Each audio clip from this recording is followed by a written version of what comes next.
is Lucas Spielberg. And this is Ashton Spears. And we definitely watch WGS-TV. We're going to own it. Definitely going to own it. It doesn't really matter. Yeah, really. Respect my veteran!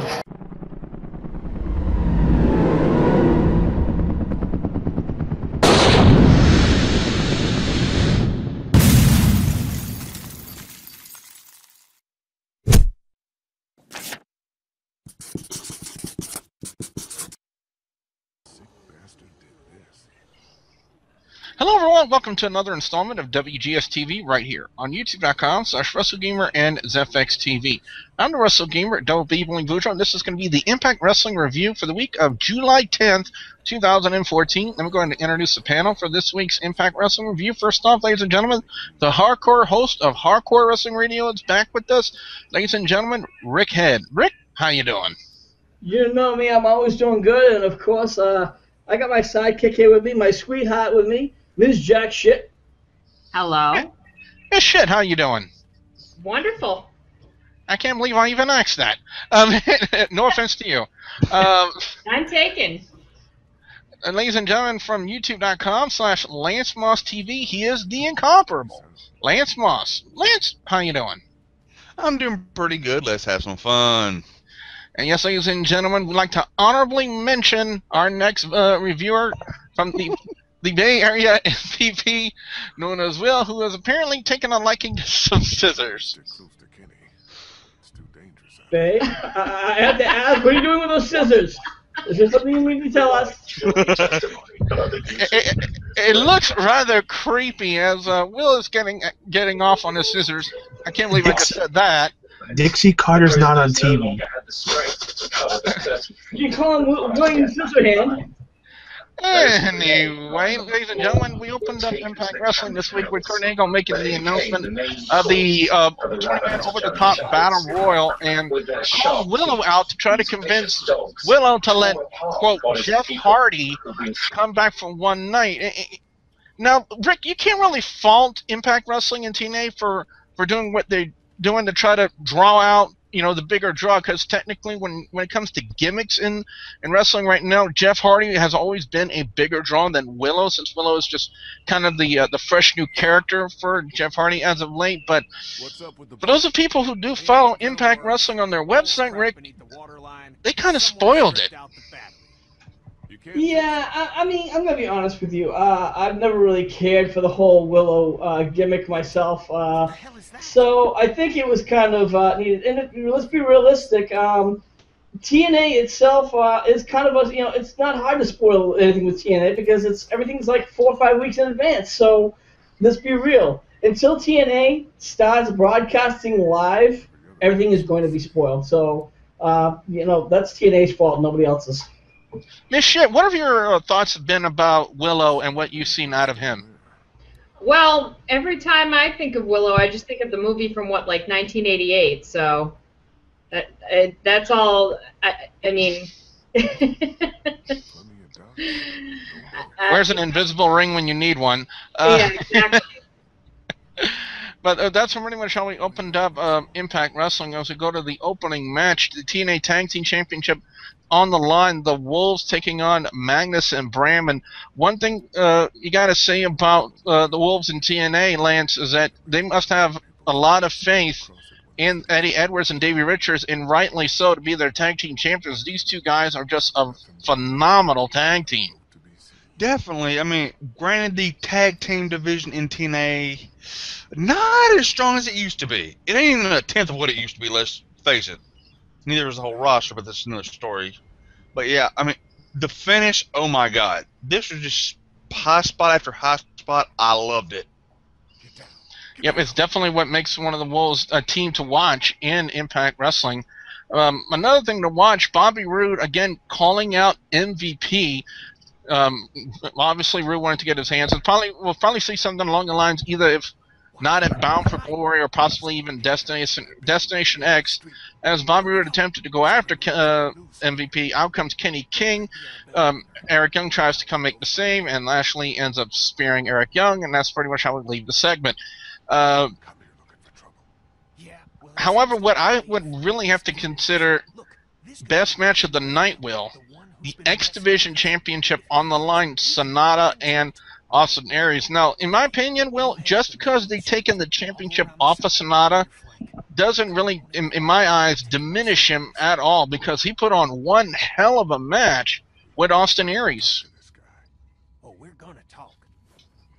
As Will is again playing with some scissors that he doesn't need to be playing with. Rick, your thoughts about Sanada and Austin Aries? Well, I thought it was absolutely a great match, and you know, I'm going to tell you, Austin Aries, I've always been a big fan. Fucking Mike. And There's Will. Sorry, Rick. You can go tend to miss shit right now. Damn. Thumbs up, brother. I didn't realize that this was a non-PG show. If you want me to, I can always do that. Yeah, we're good at that. That's what we do. No, currently I have AV issues right now. But to answer that question, you know, Sanada was on his last bridge going. He's going back to Wrestle 1. I mean, let's face it. I mean, he's a good champion. He's not lackluster. Match was pretty good. I think this was the best match on Impact. Back and forth. This was a match called one-upmanship. But at the end, what got Aries the win? The 450. We rarely see the 450.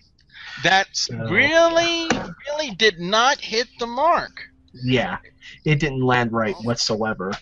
But the main question is, now that Aries is the X Division champion, is Option C going to come to play? Well, he did mention it on a promo later in the evening, talking about Option C. But talking about something, a promo to talk about, Rick, and it's the promo involving Bully Ray calling out Rhino, wanting answers for what Rhino did. And man, Rick, some of the things they were saying to each other, I mean, unbelievable. Bully saying that it was Rhino's fault that he got fired from WWE. It was his fault he got fired from TNA. They were just going back and forth, just throwing out the bombs, I would think, in this promo. Rick, what do you think? Yeah, and I'm gonna be honest with you. There was really, they did do a lot of bumps, and the fact that they even said WWE, they were talking about it right there on the show. I'm like, holy shit! I had to snap my neck. But I think that's what they were doing. It was like shock TV, and I hate to say it, sometimes maybe that's what they need. But with shows like that, you need to do stuff like that. You need to stop bringing those kind of bombs out. And although I hate to say it though. He was kind of saying that he needed money for because he was broke. So what's that say? I'm not sure. What do you guys think? I'm not really sure how to react to that. I think that's very much just storyline, basically. Misha, do you think that TNA could really benefit from having this kind of shock value in their programming? I'm sorry, what? I was playing with myself. Okay, there's the shock value. Thank you very much. Anyway, as we quickly avoid talking about that and going further with that, the Knockouts Championship on the line. Gail Kim, Angelina Love, Brittany, and Madison Rayne. Again, the TNA Knockouts, in my personal opinion, Lance, showing why they're a better in-ring female product to watch than the WWE Divas. Oh, most definitely. I mean, where's James when we need him? But anyway, probably off boat leaving somewhere. But anyway, I think he might be helping this shit right now. Then Rick might have a problem with that. But anyway, at first I thought we were going to see a third member of the Beautiful People there for a second, because Brittany was just jumping on there. Brittany and the Beautiful People were just laying it into Gail Kim, I think. No, it was Madison Rayne, I think, at first. Yeah, Madison. Yeah. Yeah, Madison Rayne. Yeah. I mean, great match. Definitely. So, where do they go now with the Beautiful People, especially with Angelina Love and Velvet Sky? I mean, do they really introduce Brittany? Do they try to add Brittany into the gimmick? Would that really be a good selling point for the Beautiful People gimmick in TNA? Only time will tell if TNA actually goes through with that. And up next, I even said it on the Facebook page, one of my favorite match types of all time, a 20-man over-the-top rope battle royal to determine a new #1 contender for the TNA World Heavyweight Championship. We all saw, the Willow mask being taken off. It's Jeff Hardy. Face paint was still pretty much the same. You can even tell that from even when he had the mask on. But, well, it's like I've said it at the onset of the review. Even though they really kind of spoiled it on the website, I still say it was a really entertaining match to watch. As Will goes bye-bye, Rick, like I was saying already, Battle Royal's always been one of my favorite match types. I don't know if you agree with that or not, but it's always been one of my favorite. They are interesting to watch, and I do enjoy it watching. And this particular one, I really was hard to call, and I think that's why Battle Royals are interesting, because you don't know who is going to win, especially with all the talent that was thrown in there. I really would have liked to see Bobby Roode win it, because he really has been looking, for that title run. I would have liked to give him a title run, but unfortunately they didn't want to give it to him this time. But you never know. Do you think they're more focused on having Roode feud with MVP and Kenny King, in company like that, instead of putting him for a title run? Yeah. And this is one thing I want to talk about, which I've been trying to figure out. Have they even given a name to them yet? I mean, No. This team's been around for almost 2 months going on now. And they still don't have a name for Team MVP. Give me a break. Come on, guys.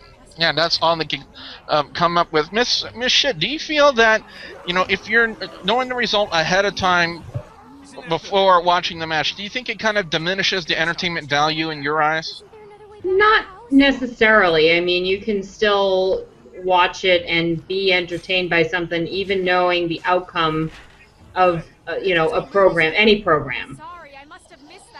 Definitely, I have to agree with that. As long as they're able to execute the program and pull it off in a really good fashion, make it really entertaining, that's probably one of the only times that I would excuse the predictability of, that in wrestling. So with that being said, it is now time to go into our overall scores and our picks for best and worst match or segment of Impact Wrestling this week. Impact Wrestling was a very decent show, despite the fact, of the outcome kind of being spoiled in ImpactWrestling.com, when they had that big advertisement, Lashley versus Jeff Hardy in NYC. Now, you can kind of understand TNA's reasoning for doing it, at that time, to try to draw people into that program live to go see that. I mean, if you think about it, Bobby Lashley versus Jeff Hardy is still a major draw, for any company, given their name power in wrestling right now. I know Bobby Lashley not so much, but Jeff Hardy really has that mainstaying power in TNA. So people, when they hear those two names, those are two really recognizable names, and so TNA just trying to do that to try to draw people into it live, even though it did spoil a little bit of it on ImpactWrestling.com and for those of us who were not there live watching it. I gotta say though, overall, I gotta give it a good score because I was actually thoroughly entertained. 3.5 out of 5. I gotta go to the X Division match for best match of the night, hands down. Sanada and Austin Aries. They put on a phenomenal match. It was really well done. With the Battle Royal as an honorable mention, no jab to you there, Will. It was still a really good show. I don't know if I can really call anything a worst match or worst segment because it was an overall really good show. In fact, no sighting of Dixie Carter on this week's Impact Wrestling, so that's why this week's Impact Wrestling does not get a worst match or a worst segment of the night. So maybe TNA, if they really do listen to some of us here in the YWC, they'll maybe pick up on that. So that's it from me. Let's go to Rick next and get his overall score and his picks for best and worst match or segment of Impact Wrestling this week. Rick? I'll have to give it to you. Yeah, TNA, the show was a little bit better than it usually is. I'm definitely glad that MVP is not the COO or DOO or what the initials are for TNA's, manager. I'm glad that Kurt Angle is the man in charge for now until he runs off to WWE, and yeah, he is running off to WWE. It's a matter of time. Even though he denied it on his Twitter? Yeah, exactly. You know, even though he denied it, and he also the fact that he's not re-signing with TNA. So, you know. Anyways, um, I think right now it's the best show. Obviously, I have to agree with you again. The Aries Sanada match, best match of the night. The worst segment, if you have to, the MVP segment when he comes down the wheelchair thing is just like, oh god, you know, that whole segment with them is just really just getting it's just getting over. It's really getting overdone. So other than that, It's called typical heel maneuver. yeah, exactly. It's heel maneuver, but it's like it's so overdone though. It's unoriginal. You know what I mean? Kurt Angle did it 10 years ago when he was the general manager of SmackDown. Again, you just said it 10 years ago. You know what I mean? You know, how original can you be? And he was at least the general manager. He's not even a general manager anymore. It's you know. Yeah. You got to find some originality, and he has no originality. That's his problem. Miss Schitt, what score would you give Impact Wrestling this week, and which match would you say would be best match of the night in your opinion? Well, I don't think at the point where I can say, oh, this is a great match or this wasn't a great match. I just find myself rolling my eyes when certain things happen, like when he came out in a wheelchair, and I'm going, oh, what's next? Ventilator? Wheelchair? You know, or a hospital bed? Perhaps a voice box? You know. Okay. So. Very well put. And that's all I can say. You know, thanks to the originality of TNA. Up next, ladies and gentlemen, would be Lance with his overall score and his picks for best and worst match or segment of Impact Wrestling this week. Lance? Overall, I give it a rarely seen score of 3.6. Why? Just because. Worst, there really wasn't any worst. Best match, the X Division match, the X Division title match, I'm sorry, and the best segment, Bully Ray and Rhino. How can you not? Definitely not, especially with some of the things that they said during that promo.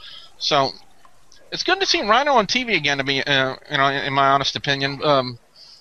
And finally, ladies and gentlemen, we go to Will and get his overall score and his picks for best and worst match or segment of Impact Wrestling. As Will, what are you looking at? James's new recipe: how to get rid of a cheeseburger by putting in a cheeseburger. Okay, James, put down the liquor. That one was lost. What? I don't know. But anyway, hashtag James to get off the bottle. Okay. Let's see. Overall for Impact, 3.5. Thank God no Dixie Carter, so Rick doesn't need to put any ibuprofen down his throat. No, I don't need to smoke any weed this week. James, shut the fuck up. Anyway. Believe! Worst match? I'm sorry, but where did the worst match go to? I thought it was actually actually, I can't really say it was the worst match. I thought everything was okay, but the fact I almost put the Knockouts match as the worst match. But hey, gotta give it to Gail Kim. Now, best segment. I'm sorry, Bobby Roode getting back to the fans. I mean, TNA wasn't going nowhere, and now that Bobby Roode is back, there's been a lot of changes. Worst segment. MVP collecting disability. That act was a lot worse than I thought. Oh, man. There you go. Definitely. From the one, the only Bay Area MVP known as Will, guys. Well, you've heard what we've had to say about Impact Wrestling this week, guys. What we want to know now is, what are you guys out there, the viewers and subscribers, what are your thoughts on Impact Wrestling this week? What are your overall scores? What are your picks for best and worst match or segment of Impact Wrestling? Your reactions to Jeff Hardy winning the 20-man over-the-top rope battle royal. Your reactions to the new X Division champion, Austin Aries. definitely want to hear what you guys have to say about Impact Wrestling this week. Be sure to put your comments in the comments section below. Don't forget to like and favorite this video. Rick, where can fans check you out on HWR? Of course, you can always find me over on my Facebook page. That's facebook.com/Hardcore Wrestling Radio. And please, check us out over on Twitter at HWR Crew. Lance, what can fans expect to see when they come visit your channel over on youtube.com/LanceMossTV? I got album reviews, NASCAR discussion videos, redneck woman cooking videos, a bunch of music equipment videos, and whatever's popping in my head. If you hadn't subscribed, why hadn't you? And there's the Bo Lever. Oh, God. And ladies and gentlemen, when he is not honorably mentioning Bo leaving and having dreams of chasing James while holding a cheeseburger in one hand and a pair of scissors in the other hand, the Bay Area MVP known as Will is over on the hood on iVlog. Will, you got anything coming up? Yes, tomorrow on HWR we are doing Fan Submit, and folks, we have a good one for you. We're going to talk about Seth Rollins. Never mind, James is here. Fuck you. Anyway. Cheeseburger. I come in and we talk about cheeseburger. What the fuck? Anyway, HWR doing Fan Submit. We're talking about Seth Rollins, Bray Wyatt, Fandango, and the extra segment we're going to talk about is racism in the WWE. And I like to remind our HWR fans, if you don't like sensitive topics, don't watch, because we are going to talk about it. And we are hardcore. Fans, don't forget to like the fans, don't forget to like the Facebook page, facebook.com/WGS-TV, and don't forget to please subscribe to youtube.com/WrestleGamer and youtube.com/ZFXTV Network. As James sits there going, hail to the cheeseburger god for the incomparable Lance Moss from Lance Moss TV, the Bay Area MVP known as Will. Rick Head from Hardcore Wrestling Radio and Miss Jacque Schitt. I'm the Wrestle Gamer, Davey Billy Boudreaux, saying thank you very much for watching, and Dixie Carter, stay the hell off TV! And spare Rick the headache.